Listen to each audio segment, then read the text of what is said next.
우리가 예배라고 생각하면 보통 공동체에서 드리는 형식적인 예배를 예배로 인식할 때가 참 많이 있습니다. 그래서 예배 그러면 우리가 주일날 우리의 생명을 건다, 어떤 예배 시간에 우리가 모든 걸 내건다라는 의식들이 참 많이 우리 속에 존재합니다만은 물론 그것도 일부는 맞습니다. 그러나 성경이 강조하는 예배는 모든 삶의 현장이 예배의 현장임을 우리 앞에 드러내세요. 심지어는 가정에서도 사회에서도 직장에서도 어느 곳에 있든지 우리는 예배자라는 것을 성경이 분명히 교훈하고 있습니다. 사도 바울은 이 에베소에서 3년 동안 사역을 했습니다. 3년 동안 있으면서 그 공동체 속에 하나님의 생명이 무엇인가를 강조했고요. 그들이 철저하게 구원을 얻었다면 하나님의 자녀다움을 누릴 것을 끊임없이 교훈했습니다. 그리고 이 공동체를 떠나가면서 밀레투스에서 이 공동체의 동역자들과 만나서 그들에게 간곡히 부탁을 했습니다. 내가 떠난 다음에 흉악한 이리가 들어와서 주께서 피로써 값주고 사신 이 교회를 아끼지 않을 것을 내가 두려워합니다. 참 묘하죠?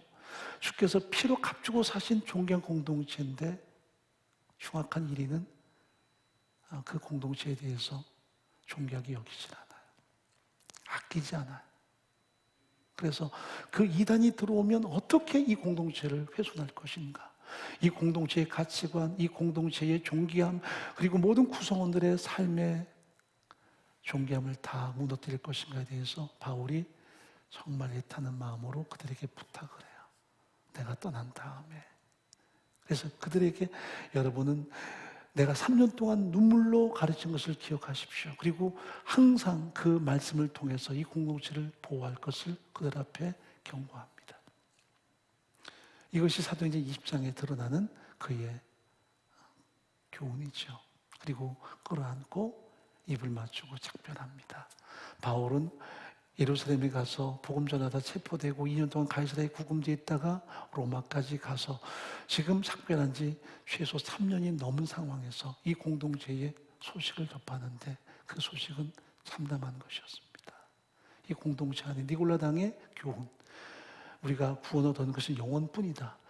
그래서 우리가 영혼은 천당 가지만 육체는 어차피 하찮은 것이기에 죽음으로 끝나는 거니까 대충 살아도 된다라는 그런 왜곡된 가치관이 난무해서 믿는다는 크리스찬들조차도 철저하게 세속화되는, 철저하게 세상의 구습을 쫓는 삶으로 전락했다는 것을 그가 듣게 됩니다. 자기가 눈물로 호소했던 그 교훈은 전혀 그들에게 점여들지 않았습니다. 그리고 세속주의와 그 죄성들이 그들을 농락하기 시작했습니다. 그래서 바울은 성령의 감동으로 그들에게 이 서신을 보냅니다. 여러분이 어떤 존재입니까? 여러분은 하나님이 영원 전부터 예정하신 하나님의 존귀한 자녀들입니다. 여러분을 자녀로 예정하셔서 구속하기 위해서 하나님은 대가지불도 마다하지 않았습니다. 당신의 독생자 예수까지도 대가지불하셔서 우리의 모든 죄를 담당케 하시고 여러분을 하나님의 자녀로 삼았습니다. 그리고 성령이 여러분 안에 역사하시는 이 가운데 우리가 성도로 부름받았습니다. 이것은 동일한 목적이 있습니다. 삼위 하나님께서 그렇게 하신 목적은 우리로 하여금 그의 영광에 찬송이 되기 위해서라는 것을 이야기합니다. 이게 오늘 본문과 매칭이 됩니다. 내가 왜 하나님이 예정한 존재인가? 왜 구원받은 존재인가?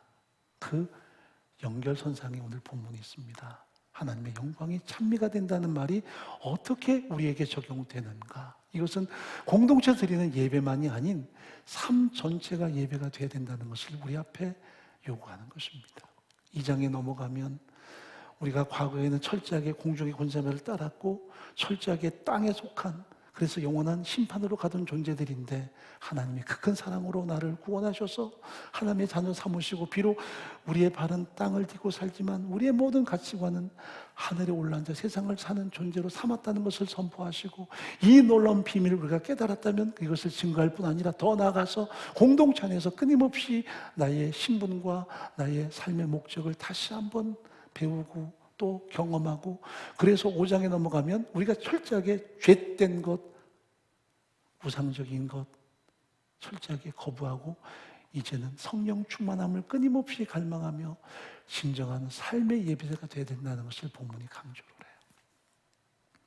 그래서 예배는 로마서도 강조하죠. 우리가 공동체 예배도 중요하지만 삶의 현장의 예배는 못지않게 중요하다. 그래서 너희 몸을 하나님이 기뻐하시는 거룩한 산 제사로 드리라. 이는 너희의 드릴 영적 예배를 할 때 영적 예배의 영역은 우리의 전 삶이에요. 우리가 교회에서 예배자로 설 수 있습니다. 교회에서 신앙생활 할 수 있습니다. 그런데 사실 많은 부분이 우리의 가정이요 세상입니다.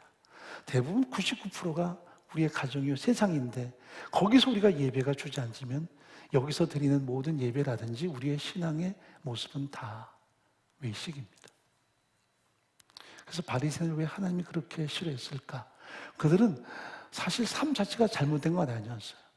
삶은 깨끗했습니다. 다만 나는 거룩하고 너희는 다 속되다라는 그들의 비판, 그들의 정죄감, 은혜에 대해서 전혀 하나도 느끼지 못하는 감사한 마음이 없어서 주님께서 그들을 책망하신 것이죠. 우리보다 월등히 나은 존재들이에요. 그래서 때로 이렇게 말씀하죠. 너희의 의가 바리새인보다 더 나아야 된다고요. 그러면서도 감동이 있어야만 우리가 크리스찬인데 우리는 바리새인을 경배하면서 도리어 형편없는 삶을 살면서도 구원 얻었다는 그런 고백과 가치관을 앞세우면 사실상 좀 부끄러운 모습이죠. 그래서 교회에서 가르칠 때 바리새인의 누룩을 조심하십시오라는 이 말은 우리가 잘 살면서도 은혜 아니면 안 된다. 내가 이나마 기도하고 이나마 제대로 사는 것은 은혜입니다. 그리고 여러분에게도 하나님의 은혜가 정말 중요하다는 것을 권장하는 것이지 함부로 살라는 얘기는 아니거든요. 그리고 우리가 우월주의를 가져야 된다는 것도 아니거든요.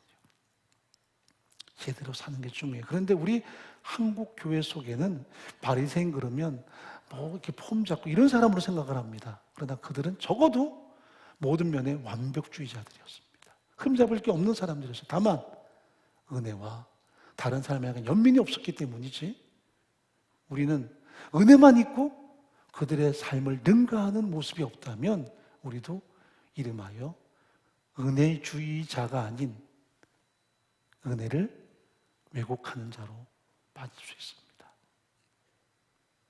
우리가 은혜로 살긴 하지만 은혜만 다 모든 것을 다 정당화시켜서는 안 돼요. 내가 사는 것 은혜, 구원 얻은 것 은혜, 그리고 내가 정말 의롭게 사는 것 은혜지만 그 은혜 없이 내가 함부로 사는 그 모든 삶에 연계가 된다면 이것은 방종이 될 수 있어요. 그래서 얼마나 많은 크리스찬들이 은혜라는 이름 하에 함부로 살다가 교회만 오면 은혜를 입에 담는지 몰라. 그것은 왜곡된 삶입니다. 은혜를 아는 것만큼 우리의 삶에는 언제나 그 하나님의 형상을 드러내는 삶의 진정한 면모가 중요한 것입니다. 그래서 오늘 본문이 말씀합니다. 5장에서 우리에게 주는 교훈이 뭔 줄 아세요? 세상의 모든 악한 것을 본받지 마라. 세상의 가치관을 본받지 마라. 그리고 이러한 예배의 삶을 살라 하면서 19절에 설명을 합니다. 읽어보죠.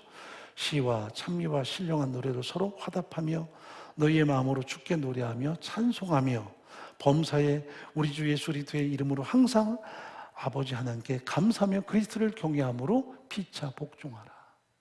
예배입니다. 시와 찬미와 신령한 노래들로 서로 화답하라. 너희의 마음으로 주께 노래하며 찬송하며 범사에 우리 주 예수 그리스도의 아버지께 감사하라. 이게 그냥 격려하는 문장이 아니라 앞에 나오는 모든 구원 얻은 이후에 진정 하나님께 합당한 삶이 뭘까? 성령 충만으로 우리가 하나님을 기쁘시게 하는 삶이 뭘까? 그게 온통 예배라는 이름으로 우리에게 적용되고 있다는 사실입니다. 여기서 드린 예배는 1%도 안 되는 예배고요. 이제 우리의 모든 예배는 예배당을 떠난 이후부터 다시 돌아오기까지 모든 삶의 현장이 예배가 되어야 된다는 것을 경고하고 있어요. 여러분, 에베소는 거대한 도시였습니다. 이 도시에는요, 동서양의 문화가 교차했고 모든 경제가 중심지였습니다. 게다가 이 도시는 만연한 여신 숭배가 있었습니다. 그래서 지중해 지역의 모든 문화를 보면 여신을 숭배했던 지역마다 나타나는 것이 바로 이 음행과 방종이었습니다. 왜냐하면 지금 입에 담기 껄끄럽지만 고대 시대의 그리스의 문화를 접한 이 모든 지중해 지역들은 여신을 경배한다는 것이 항상 결과짓는 것은 성적인 연관성이 있기 때문입니다. 그래서 여신에게 기쁘게 하는 것은 바로 성이었어요. 그래서 고린도 같은 곳은 많을 때는 수천 명의 아프로디테의 신전의 여사제들이 있어서 그들이 행음함으로 여신에게 자기의 모든 제사를 완성하는 걸로 인식했기 때문에 이런 문화가 그 도시의 방종과 타락으로 가득했다는 사실입니다. 에베소도 그보다는 좀 약할지 모르지만 바로 이곳에 우리가 영어로 다이아나라고 부르는 아르테미스를 숭배하는 여신전이 있었고요. 이 여신전은 고대 불가사에 일으키지 만큼 어마어마한 크기를 가졌고요. 그래서 모든 도시 사람들이 이 도시를 부러워했고 그 여신 숭배에 은근히 함께 동참을 했습니다. 그래서 이들은 축제가 오면 그저 그 여신상을 어깨에 메고요. 도시를 행진하고 그 뒤를 남정들이 따라가면서 황소의 고환을 자른 것을 12개를 끼워서 그 여신의 목에 걸어주고 때로는 그 중에 지나친 열심주의자들은 자기의 성을 자기를 거세해서 스스로를 그 여신에게 바치는 그런 말도 못할 의식들이 벌어졌고요. 그리고 나서 그 축제가 끝나면 모든 사람은 행음하고 그리고 집에 돌아갈 때는 다른 도시에 온 사람들도 그 다이아나의 조그마한 우상들을 자기들이 사서 들고 갔어요. 왜? 이 도시의 번영, 이 도시의 화려함을 그들이 누리고 싶었던 거죠.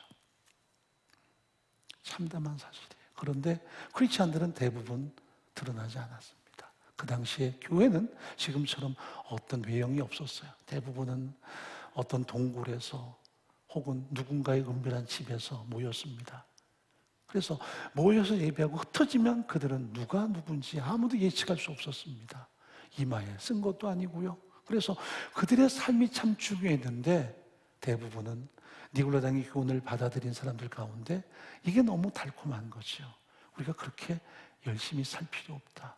어차피 구원 얻은 것은 우리의 영혼이고 육체는 죽음과 더불어 소멸되는 것이니까 우리가 대충 살아도 된다라는 그런 달콤한 소리에 그들은 마음을 다 뺏겨버려요. 어렵게 살 필요 없다. 은혜로 말미암아 내가 구원 얻었고 우리의 영혼이 영생을 얻었고 천당 가고 그러니까 우리 육체는 늙고 병들고 소멸되니 이까지 그것은 더러운 옷처럼 벗어버리자. 그런 달콤한 소리에 그들은 방종에 빠지기 시작했습니다. 그저 시도 때도 없는 축제에 참여하고요. 그런데 그 당시에 이 소아시아는 모든 도시들은 대부분 신디케이트 조합들이 있었습니다. 조합에 가입하지 않으면 살기가 불가능했어요. 이 두아디라 같은 곳, 유명한 루디아라고 하는 소중한 신앙인이 염색업을 하기 위해서 여기서 바다 건너서 빌립보까지 가서 바울을 만난 그 루디아의 고향이 두아디라인데 이곳은 염색업이 발전을 했습니다. 그런데 염색업자들은 어떻게 하는 줄 아세요? 자기들의 축일이 오면 제사하고 난 다음에 아무도 가리지 않고 집단으로 그 의식을 치렀습니다. 그래야만 그들은 우리가 동료가 된다. 우리가 함께 모든 것을 공유하는 존재라고 생각했기 때문에 이 도시는 주변 다른 소아시아 교회들이 대부분 이런 사상이 있었다면 우리는 생각할 수도 없는 온통 범람하는 음행이 존재했습니다. 지금 참 성적으로 많이 방종한 시대지만 그때 당시와 비교하기에는 역부족이에요. 더구나 어떤 음행이 신앙과 연계되면 이것은 가감없는 정말 위험한 요소가 될 수 있습니다. 거기에 참여하고 우리가 함께 공존하고 이것이 그들의 삶이었다면 크리스천들이 이것을 끊어버린다는 것은 하나의 조직에서 이탈되는 것이고요. 삶 자체가 쉽지 않았습니다. 그렇게 그들은 그냥 구원 얻었어도 삶을 위해서 혹은 자기들의 가족을 위해서 대충 살고 싶은 욕망이 가뜩이나 존재하는데 우리가 영혼만 구원 얻었다. 육체는 어차피 더러우니까 가지고 아예 방임해도 괜찮다. 더러워진 김에 더 더럽게 만들어도 괜찮다. 이런 사상은 그들을 충분히 농락하기 이르렀습니다. 그래서 사도 바울은 이 공동체에게 왜 그 거창한 하나님의 구원 계획을 설명할까요? 당신은 하찮게 사는 삶일지 모르지만 하나님은 당신을 영원전부터 예정하셨습니다. 당신은 하찮은 삶으로 살아서는 안 됩니다. 당신은 하나님 앞에 이렇게 존귀한 존재입니다. 독생자도 아끼지 않고 내놓으신 그 하나님께 당신이 어떤 존재인지를 당신은 아셔야 됩니다. 당신 안에 성령이 계셔서 그 살아계신 성부 하나님 아버지로 부르고 예수 십자가를 믿고 한다면 당신은 그렇게 살아서는 안 되고 하나님의 영광의 찬송이 되기 위해서 사셔야 됩니다 하는 것을 바울이 그들 앞에 극구 설명하면서 지금까지는 거부할 것, 세상의 것을 버리라, 땅의 것을 버리라, 그리고 철저하게 세상에 술 취하지 마라, 세상의 모든 가치관, 탐심, 음행, 무상수배 다 버리라, 5장에 넘으면 그런 얘기를, 부정적인 것을 버릴 것을 말한 다음에 본문에 보면 우리가 좀 더 능동적으로 행할 것을 격려하는 것이 바로 예배예요. 시와 찬미와 신령한 노래들로 서로 화답하라. 하나님께 감사함으로 항상 우리의 삶을 드릴 것을 교훈합니다. 이게 단지 우리가 노래 부른다는 개념만은 아니에요. 우리가 삶에서 하는 말, 관계하는 모든 대화, 삶에서 해가는 모든 행동들, 그것이 직장이든 혹은 세상 속이든 우리가 다 예배자라는 것을 오늘 본문이 강조합니다. 그래서 우리가 이것을 떼어서 말하면 부부 사이는 어때야 되는가? 부모와 자식 간의 관계는 어때야 되는가? 그리고 우리가 직장에서 어떤 생활을 해야 되는가 하는 것으로 구분이 되지만 이걸 총체적으로 보면 모든 것이 다 예배의 장인 것을 우리 앞에 이야기합니다. 여러분, 부부 사이도 예배자입니다. 우리가 서로 사랑해서 만났다. 그런 관계만 생각하면 아무리 크리스천이라 하더라도 항상 왜곡된 가치관이 존재합니다. 그런데 크리스천들은 우리의 부부 생활도 다 예배다. 우리의 모든 가정 안에 모든 가족 관계가 예배다. 부부도 예배고 부모와 자식 간의 관계도 예배라는 것을 안다면 이게 보다 더 깊어질 필요가 있다는 것을 본문이 강조하고 있습니다. 가정은 최소의 교회죠. 가장 작은 교회는 가정입니다. 가정에서 어떻게 우리가 예배자가 되는가? 불행하게도 많은 크리스천들이 신앙의 연조는 자랑하고 신앙이 있다 하지만 가정에서 진정한 예배자인가라는 부분에 대해서는 상당히 퀘션입니다. 내 자식들에게 내가 정말 아비로서만이 아니라 엄마로서만이 아니라 예배자로 드러나는가? 이거 굉장히 중요한 면인데 사실 퀘션입니다. 우리가 자식이라면 부모들에게 예배자로 드러나는가? 이것도 굉장히 중요한 질문이 돼야 돼요. 최소한의 공동체, 최소한의 교회 단위인데 이곳에서 모든 면의 예배자가 되지 않으면 우리의 삶은 다 위선입니다. 죄송한 말이지만 그것을 바리새인의 위선 정도가 아니라 은혜를 가장한 위선자가 될 위험성이 너무나 많습니다. 교회 안에 존재할 수 있는 위선자일 수 있습니다. 이건 제게도 굉장히 중요한 질문입니다. 우리 위선 그러면 막말로 생각을 하지만 우리가 그렇게 살아내지 않는 것을 위선, 외식이라고 말합니다. 그래서 헬라 말에서 외식한다는 말은 가면을 쓴다는 거거든요. 가면은 역할로 끝난다는 얘기예요. 역할이 돼서는 안 돼요. 그렇게 살아야 돼요. 크리스천들은 그렇게 살아야 돼요. 이게 안 되면 우리는 외식하는 사람일 수밖에 없습니다. 그래서 우리가 항상 성령 충만을 구해야 되고요. 내가 성령 세례 받아서 예수를 주로 믿고 하나님의 자녀가 됐다는 것으로 끝나는 게 아니라 왜 기도가 필요합니까? 왜 하나님의 은혜가 여전히 필요합니까? 내 힘으로 안 되니까요. 내게 성령이 가득히 채우셔서 나를 진정한 예배자로 세우시기 바랍니다 하는 간절함이 우리 삶 속에 항상 존재해야 돼요. 그 성령의 도우심 아니고는 우리는 자주 넘어져요. 자주 주저앉아요. 자, 22절 말씀 읽어보십시다. 아내들이여 자기 남편에게 복종하기를 주께 하듯 하라. 복종 그러니까 이제 남편들이 굉장히 힘을 갖습니다. 복종하랬잖아. 근데 이 말은 휘포타소라는 말을 씁니다. 휘포타스라는 말은 밑에 두고 종속된다는 뜻입니다. 근데 중요한 게 있습니다. 능동적입니다. 남편이 당신 내 밑에도 이게 아니에요. 아내 편에서 남편이 밑에 들어가는 것입니다. 언더스탠딩 하는 것입니다. 이 복종이란 말의 헬라 말뜻을 보면 이해하라. 남편을 충분히 이해하라. 그런 의미가 강합니다. 굴종의 뜻이 아닙니다. 그 밑에서 그 사람을 철저하게 언더스탠딩 하는 거예요. 이해하는 거예요. 또 썸밋이라는 따른다는 의미도 있습니다. 따르겠습니다.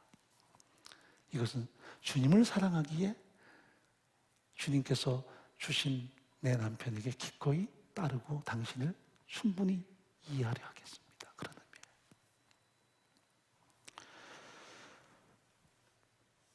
그래서 우리가 이걸 조금 더 잘 해석하면 관용하고 이해하고 사랑하라 하는 뜻입니다. 이게 돕는 배필의 기능이에요. 관용하고 이해하고 사랑하라. 그 대명사가 누구냐? 사라입니다. 사라. 사라가 자기 남편을 관용하고 이해하고 사랑했습니다. 아브라함의 삶을 추적해 보면 얼마나 이기적입니까? 얼마나 왜곡되어 있습니까? 그런데도 사라가 그 남편을 이해하고 충분히 사랑합니다. 심지어는 한 번도 과거를 내색하거나 공격하지 않고 끝까지 포용합니다. 그래서 아브라함이 될 수 있었던 것은 사라의 그 수용 아니면 불가능했습니다. 자, 베드로전서 3장 6절 말씀 한번 읽어보죠. 사라가 아브라함을 주라 하여 복종한 것 같이 너희가 선을 행하고 아무 들은 일도 놀라지 아니하므로 그의 딸이 되었느니라. 여성들에게 주는 교훈입니다. 사라가 아브라함을 뭐로 불렀어요? 주여. 여종이 상견을 부르는 그런 고백입니다. 이 말은 정말 존귀 여긴 것입니다.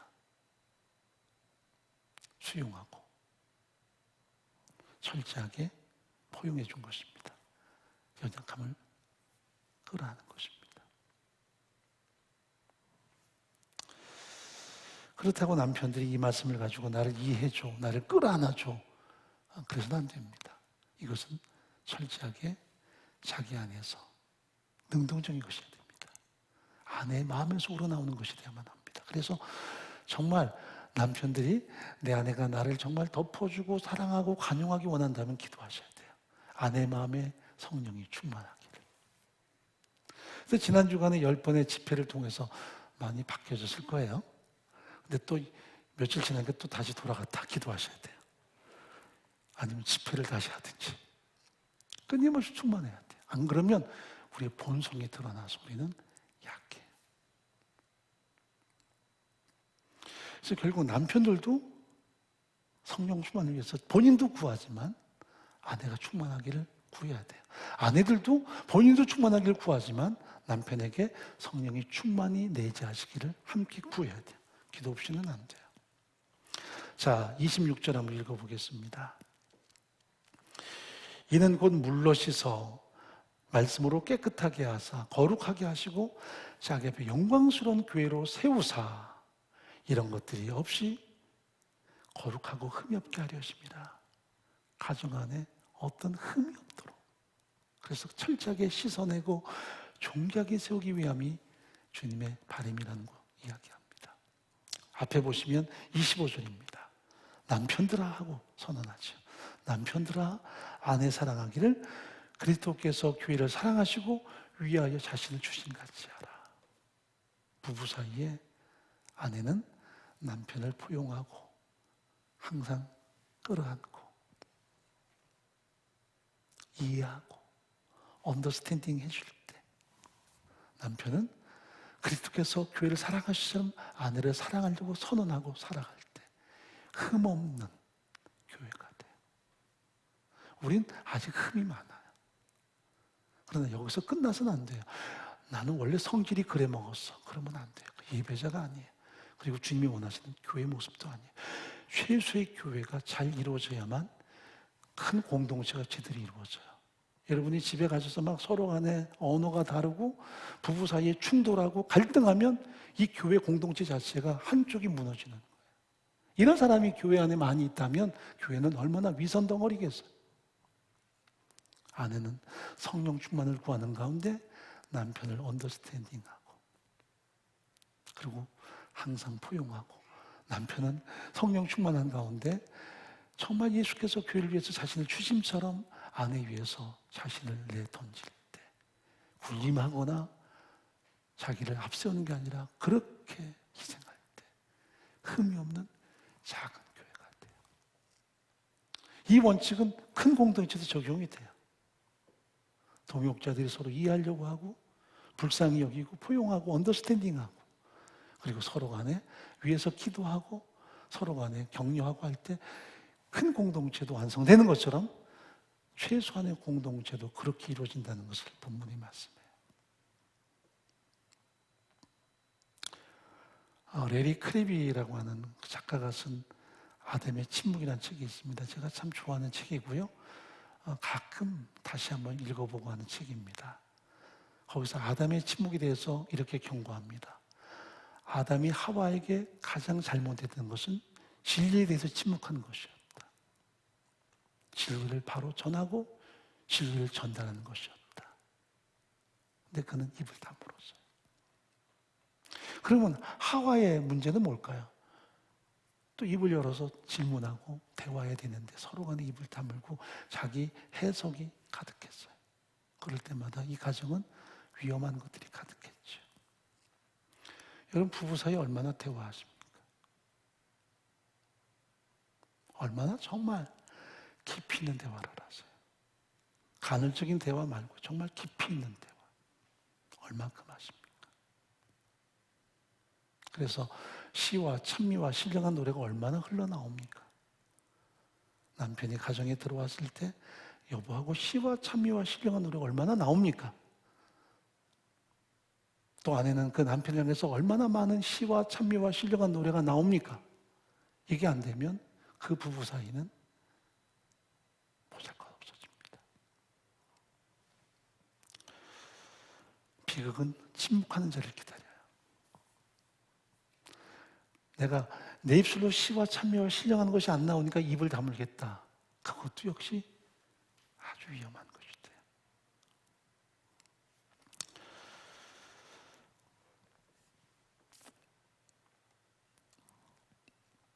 이혼 예측 보고서라는 그 보고서가 있습니다.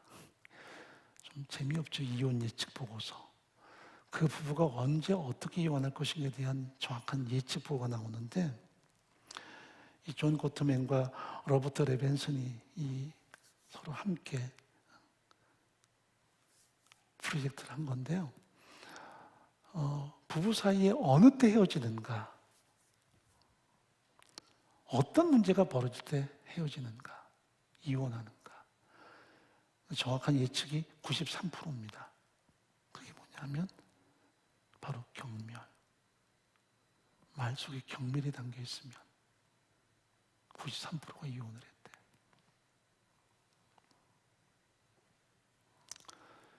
그래서 이들이 결론 지는 가장 소중한 결론이 뭐냐?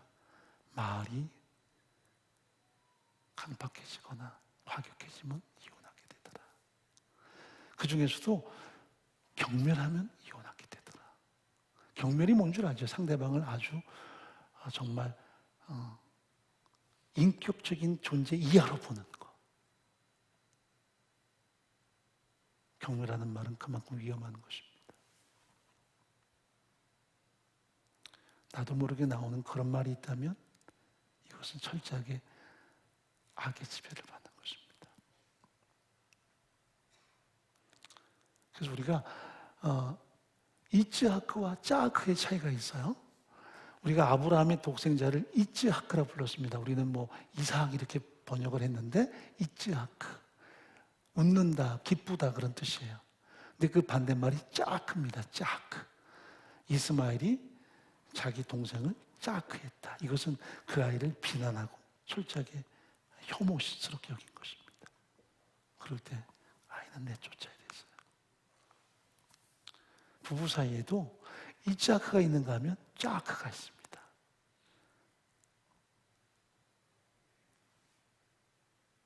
경멸의 언어가 무섭습니다. 한마디라도 해서는 안 되는 말입니다. 여보, 김치가 짜네요 하면 되는데, 아유, 그럼 네 주제에 김치가. 그러면 경멸해. 단어가 아주 살짝 꼬부린 게 무서운 것입니다.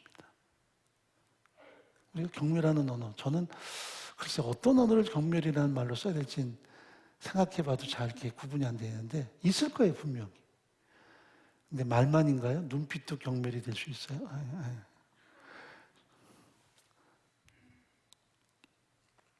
악한 것입니다. 부부 사이가 아내는 이렇게 하십시오, 남편이 이렇게 하십시오가 아닙니다. 당신은 예배자입니까? 남편을 향한 당신은 예배자입니까? 아내를 향한 당신은 예배자입니까? 말과 행동 모든 것이 다 예배입니까? 이건 여전히 중요합니다. 자, 6장 1절 말씀 읽어보죠. 자녀들아, 너희 부모를 주 안에서 순종하라. 이것이 옳으니라. 내 아버지 어머니를 공경하라. 이것이 약속 있는 첫 계명이니 이는 네가 잘되고 땅에서 장수하리라. 또 아비들아, 너희 자녀를 노엽게 하지 말고 오직 주의 교양과 훈계로 양육하라. 이것도 연결되어 있습니다. 부모님에게도 우리는 예배자로 살아야만 합니다. 교회 다니는 자식이 아닌 예배자인가.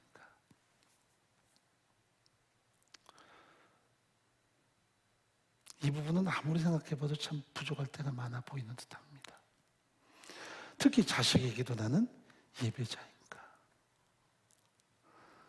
그 최고의 부부상을 이야기한다면 아마도 이삭과 리브가일 거예요. 아브람과 사라는 최고의 아내 모습이지 최고의 부부상은 아닙니다. 왜냐하면 둘 사이에 갈등들이 존재할 수 있는 위험성이 많았어요. 하갈 문제라든지 사라의 철저한 희생과 섬김으로 이 가정이 완성됐지요. 그러나 성경이 말하는 최고의 부부상은 아마도 이삭과 리브가가 아닐까. 이삭은 자기 아내를 하나님이 주께서 끊임없이 기도하다가 리브가는 또 그 먼 곳, 적어도 한 800km 되는 곳에서 얼굴도 보지 못한, 그러나 하나님의 어떤 그 설레임과 감동에 의해서 그저 한 달이면 달려갔던 여인입니다. 모든 걸 다 뒤로 하고요. 그리고 서로 가족을 두게 됩니다. 처음부터 행복하긴 하지만 자식이 없어서 기도하는데 하나님이 정말 놀랍게 이 가정에 상동이를 주셨습니다. 우리가 알듯이 에서 야곱인데 이렇게 정말 완벽한 가정에도 자식 때문에 균열이 생깁니다. 아버지는 누구를 더 사랑했어요? 에서를 사랑했는데 에서는 남성 스타일이었기 때문입니다. 털도 많이 났고요. 들 사람이었고, 그런데 이 사람은 일찍 결혼해서 많은 여인을 두었습니다. 이것이 어머니 리브가에 있는 근심이었어요. 왜? 같은 동정리에서 약속의 희부가 이어져야 되는데 이미 많은 부분이 깨졌어요. 이삭은 끊임없이 준비하면서 있습니다. 1년이 넘도록 장가도 못 가고 있어요. 그런데 우리가 알듯이 붉은 죽 사건을 통해서 형의 모든 장자권을 거래하고 결국은 가로채고 나중에 아버지가 눈이 어두워져서 내가 이제 아들에게 축복해야지 하고 장자권의 축복을 주기 위해서 에서를 부르죠. 너 가서 별미를 만들어 내게 가져오너라. 내가 너를 축복하겠다. 이 말을 리브가가 들었습니다. 리브가가 이삭을 보듬었어야 돼요. 여보, 그게 아니에요. 하나님께서는 분명히 내 뱃속에서부터 두 사람을 나누었고 큰 자가 어린 자를 섬긴다고 했습니다. 야곱에게 축복하시되 했으면 되는데 웬일인지 자식 사랑이 서로 간에 약간의 균열을 가게 해서 입을 다뭅니다. 그래서 에서는 막 들로 달려나가고요. 리브가는 야곱을 빨리 불러서 집에 있던 새끼 염소를 잡아서 별미를 만들고 그 야곱의 손등과 가슴에다가 염소 털을 붙여놓고 들여보냅니다. 아버지 제가 왔어요. 그랬더니 일로 와봐라. 만져보고 목소리는 야곱인데 털은 이삭이구나 하고 그 별미를 먹고 다 장자권의 축복을 해줍니다. 이걸 알고 에서가 그야말로 거의 미치죠. 이것 때문에 원수가 돼버리고 결국 20년 동안 바다나람으로 야곱은 도망가서 거기서 한 가문을 이루어서 돌아오긴 하지만 문제는 리브가는 다시 만나지 못해요. 여기서 부부 사이의 갈등이나 혹은 자식과 부모 사이의 관계성에 대해서 소중한 걸 봅니다. 어떤 것도 균형 가서는 안 된다. 자식이 끼어들어서는 안 된다. 절대로 끼어들면 안 된다. 부부는 모든 면에서 완벽하게 하나가 돼야 된다. 자식이 끼어드는 균열이 생기는 곳은 더러운 게 들어와요. 악한 게 들어와요. 또 한 가지는 그 편애 그리고 자기 만족들이 결국은 자식들의 삶을 비참하게 만들어요.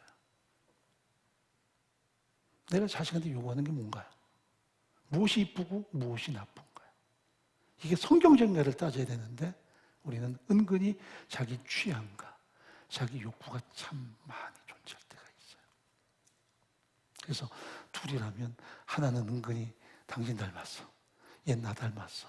근데 대부분 못난 놈을 나 닮았다는 집은 별로 없고요. 그나마 좀 똑똑한 녀석을 나 닮았다 한다면 그 가정은 이미 균열이 많이 가버린 거예요. 그럼 이렇게 말하죠. 저는요, 좀 못난 놈을 나 닮았다. 그것도 균열이에요. 비교하는 거니까요. 둘 다 우리 닮았어요. 말 한마디가 그만큼 중요해요. 거긴 좋은 말도 없고요. 나쁜 말도 비교가 돼서는 안 돼요. 여기 본문에 노엽게 하지 말라. 헬라말로 빠라기주라는 단어를 씁니다. 빠라기주란 말은 몇 가지 해석이 돼요. 지나친 칭찬도 빠라기주입니다. 지나친 칭찬은 요구거든요. 우리 칭찬하면 다 되는 걸로 알지만 칭찬은 고래도 춤추게 한다고? 아이고, 지나친 칭찬은 부모의 욕망이에요. 지나친 기대도 그렇고요. 과잉보도 그렇고요. 편애도 그래요. 학대도 거기에 포함됩니다. 그래서 이 빠라기주란 말은 자극을 준다는 뜻이거든요. 좋든 나쁘든 자극을 주면 이 아이는 자극에 반응을 해야 돼요. 이 너치라는 책이 있습니다. 나온 지 한 10몇 년 됐나요? 리처드 탈라고 캐스 선스타인이 쓴 건데 이건 뭐냐, 너치란 말이 살짝 자극을 준다는 뜻이에요. 세상 모든 건 자극을 줘서 이익을 얻든지 그런 관심을 끌어요.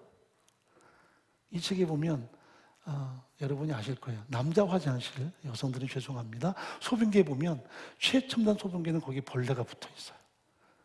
왜 붙어 있을까? 남자들의 특징은 뭔가 쏘는 특징이 있대요. 관역을 맞추고 싶은 욕망. 그 파리를 맞춰 떨이고 싶었는데 파리가 안 떨어져요. 계속 맞춰요. 근데 이건 놀라운 너치 효과인 것이 그렇게 붙여놓은 소변기와 붙이지 않은 소변기는 붙여놓은 건 80%가 다 거기 맞춰요. 안 붙인 거는 80%가 새요. 청소부가 그만큼 어려워져요. 그래서 실험해 봤더니 그 파리 한 마리 붙인 것과 안 붙인 것 차이가 청소를 80%더 많이 해야 돼요. 그 청소부가 더 많이 고용돼야 되는. 그래서 그런 자극을 줘. 모든 게 다 자극이에요. 다 자극이에요. 화장품 가게 가면 좋은 냄새가 나는 것도 자극이고요. 예전에 길거리 갈 때 음악 들리는 것도 다 자극이었어요. 세상 모든 건 자극이고 거기에 우리가 반응을 하는데 중요한 건 우리가 크리스찬다움을 자녀들에게 자극을 준다는 거예요. 어떤 자극이에요? 우리 엄마처럼 아빠처럼 하나님을 저렇게 사랑해야 되는 거구나. 저렇게 기도하셔야 되는 거구나. 저렇게 정말 감사해야 되는 거구나. 우리 엄마 아빠처럼 살고 싶구나. 우리에게 항상 드러내는 그 모든 언어가 예배구나. 근데 애를 너무 종기 여긴답시 우리는 친구처럼 대하려고 그래요. 엄마 속사정을 네가 좀 알아볼래? 착각이에요. 그건 나쁜 자극이에요. 우리는 시와 찬미와 신령한 노래로 서로 화답해야 돼요. 잠언서에 보면 초달도 이야기하고 책망도 이야기하고 징계도 이야기하고 심지어는 채찍도 이야기할 때가 있습니다. 지금은 그래서는 안 되죠. 그러나 항상 중요한 것은 우리가 영향력으로 내가 자극을 주고 있는가, 시와 찬미와 신령한 노래로 자극을 주는가. 그래서 잠언서에는 그런 걸로 때려야만 그 아이의 무지함, 그 아이의 악성이 떠난다고 이야기하지만 우리는 이제는 시대를 뛰어넘어서 시와 참미와 신령한 노래로 아이에게 드러내서 진정한 예배자가 어떤 삶인가를 드러내는 것, 이것이 크리스찬의 삶인 것을 이야기합니다. 결론입니다. 이건 단순히 부부 관계만 이야기하지 않습니다. 부모 자식 간의 관계만 이야기하지 않습니다. 나는 예배자인가? 내가 그렇게 하나님 영원 전부터 예정하신 예배자인가? 십자가를 통해 나를 구속하신 예배자인가? 십자가의 은혜가 내게 그렇게 임한 예배자인가? 그렇다면 나는 그렇게 예배자로 살고 있는가? 질문하고 있는 것입니다. 나는 어떻습니까? 교회 다니고 있습니까? 30년 다녔습니까? 참 좋은 고백이지만 이 성경은 더 이상 그것으로 우리에게 이루었다라고 말하지 않습니다. 그렇게 살아내기를, 예배자로 서기를 요구하시는 것입니다. 오늘 우리 안에 그런 예배의 삶이 하나님께서 끝으로 원하시는 그의 영광의 찬송이 되게끔 하기 위한 이 목적이 나를 통해 성취되는 삶이기를 바랍니다.